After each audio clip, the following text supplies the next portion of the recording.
ambayo tumeipata kwa sasa hivi, mtazamaji, bila shaka utaipata kwa kina katika taarifa zetu zitakazofuata. Na tusonge mbele. Viongozi kutoka chama cha ODM na Kenya Kwanza wameendelea kutetea kupanda kwa bei za mafuta, huku wakiwataka Wakenya kukataa siasa za migawanyiko zinazosukumwa na upinzani.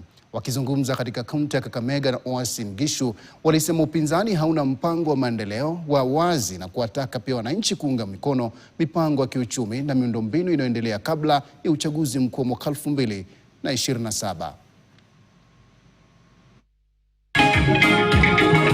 Wakizungumza kwenye harambee ya kanisa katika wadi ya Kiplombe, eneo bunge la Tarbo, kaunti ya Uasin Gishu, walihusisha kupanda kwa bei ya mafuta na vita vinavyoendelea Mashariki ya Kati na usumbufu katika usambazaji wa kimataifa, hali inayoathiri mataifa mengi duniani. Hata wale wanajua dini bado wanaongea mambo ya mafuta, kuonekana kwamba rais ndiye anaweka bei ya mafuta juu. Sisi tunauliza nyinyi kama Wakristo, muombeeni mataifa ambaye yanapigana. Kenya haina mafuta.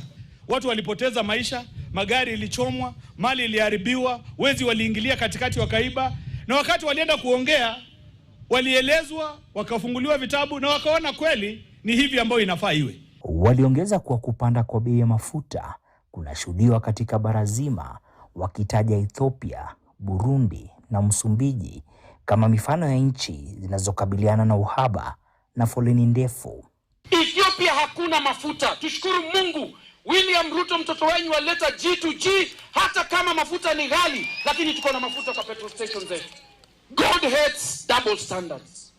Viongozi hao pia walilaani visa vinavyoongezeka vya mauaji ya wanawake kwa sababu ya jinsia, wakaomba vyombo vya usalama kuchukua hatua haraka na kulinda kina mama. Ile agencies ya serikali ambayo inashughulikia maneno kama hayo ihakikishe kuwa wale watu ambao walimuua Wandeto wameshikwa na wamefungwa. Fika kwamba wewe ukifaa kofia ya UDA ya chama ingine kwa sehemu ambayo anatoka, ati wewe unawawa. Wameua mtoto pale na nawauliza tusimame wote kwa sababu ya wewe msichana. Katika mkutano mwingine Likuyani, Spika wa bunge la kitaifa Moses Wetangula aliongoza viongozi wengine wa timu ya muungano huo na kuwataka wakazi kubaki wameungana nyuma ya ajenda ya maendeleo ya serikali. Kueneza siasa ya chuki, siasa ya ukabila, siasa ya matusi, siasa ambayo haina maana katika nchi yetu. Tunasema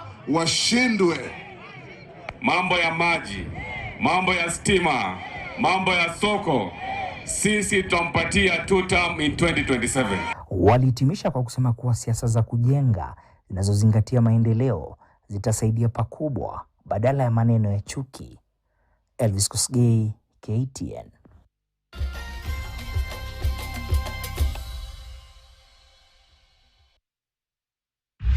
Guys,